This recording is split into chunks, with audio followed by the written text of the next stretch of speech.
ನೋಡಿ, ಕಬ್ಬು ಅರಿಯುವ ಹಂತಕ್ಕೆ ಬರೋದಕ್ಕೆ ಮುಂಚೆ ಸರ್ಕಾರ ಎಚ್ಚೆತ್ತುಕೊಳ್ಬೇಕಾಗಿತ್ತು. ಅದರ ಬದಲಾಗಿ ಸರ್ಕಾರ ನಿದ್ದೆ ಮಾಡ್ತಿತ್ತು. ರೈತರು ಬೀದಿಗಿಳಿದ್ರು, ಹೋರಾಟಕ್ಕೆ ಮುಂದಾದರು. ಅವರ ಬೆಲೆಗಳು ನಿಗದಿಯಾಗಬೇಕಾಗಿತ್ತು. ಈ ಎಲ್ಲ ಪರಿಸ್ಥಿತಿಯನ್ನು ಅವಲೋಕನ ಮಾಡಿ ಸರ್ಕಾರ ಕ್ರಮ ಕೈಗೊಂಡಿದ್ದರೆ ಪರಿಸ್ಥಿತಿ ಈ ಮಟ್ಟಕ್ಕೆ ಬರ್ತಿರಲಿಲ್ಲ. ಒಂದು, ಇದು ಮೈಗಳ್ಳ ಸರ್ಕಾರ. ಕೆಲಸ ಮಾಡದೇನೆ ಯಾರಾದರೂ ಸಂಬಳ ತಗೊಳ್ಬೇಕು ಅಂತ ನೋಡ್ತಾರಲ್ಲ, ಆ ರೀತಿ ಕೆಲಸವೂ ಮಾಡಬಾರ್ದು, ಶ್ರಮನೂ ಆಗಬಾರ್ದು. ಆದರೆ ಇವರಿಗೆ ಒಳ್ಳೆಯ ಹೆಸರು ಬರಬೇಕು. ಹೇಗೆ ಬರಲಿಕ್ಕೆ ಸಾಧ್ಯ?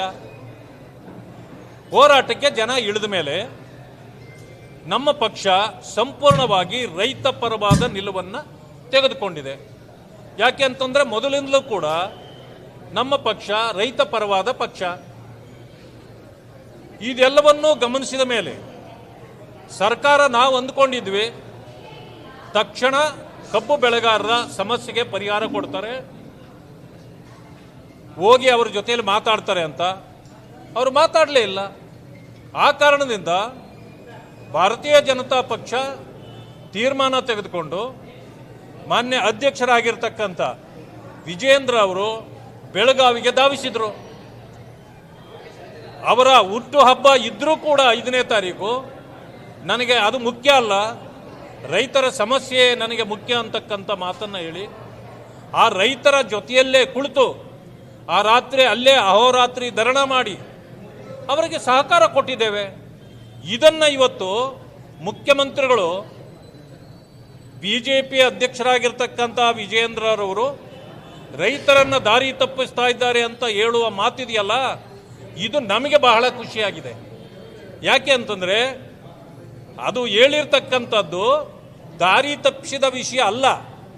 ಅವರು ಹೇಳಿರ್ತಕ್ಕಂಥದ್ದು ವಿಜೇಂದ್ರರವರ ಹವಾ ತಡ್ಕೊಳ್ಳಿಕ್ಕೆ ಕಾಂಗ್ರೆಸ್ಗೆ ಸಾಧ್ಯ ಆಗಿಲ್ಲ.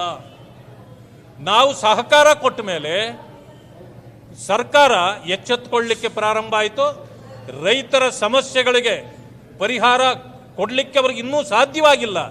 ಆದರೆ ಮಾತುಕತೆಗಾದರೂ ಕರೆದಿದ್ದಾರಲ್ಲ, ಅದು ಕಾರಣ ಏನಂದರೆ ವಿಜೇಂದ್ರರವರು ಬೀದಿಗಿಳಿದ ನಂತರ, ಭಾರತೀಯ ಜನತಾ ಪಕ್ಷದ ನಾಯಕರು ಬೀದಿಗಿಳಿದ ನಂತರ ಈ ತೀರ್ಮಾನಕ್ಕೆ ಬಂದಿರತಕ್ಕಂಥದ್ದು. ಅದು ಸ್ವಯಂ ಅಲ್ಲ, ಭಾರತೀಯ ಜನತಾ ಪಕ್ಷದ ಹೋರಾಟದ ಫಲವೇ ಹೊರತು ಬೇರೇನೂ ಅಲ್ಲ ಅಂತಕ್ಕಂಥ ಮಾತನ್ನು ಹೇಳಲಿಕ್ಕೆ ಬಯಸ್ತೇನೆ.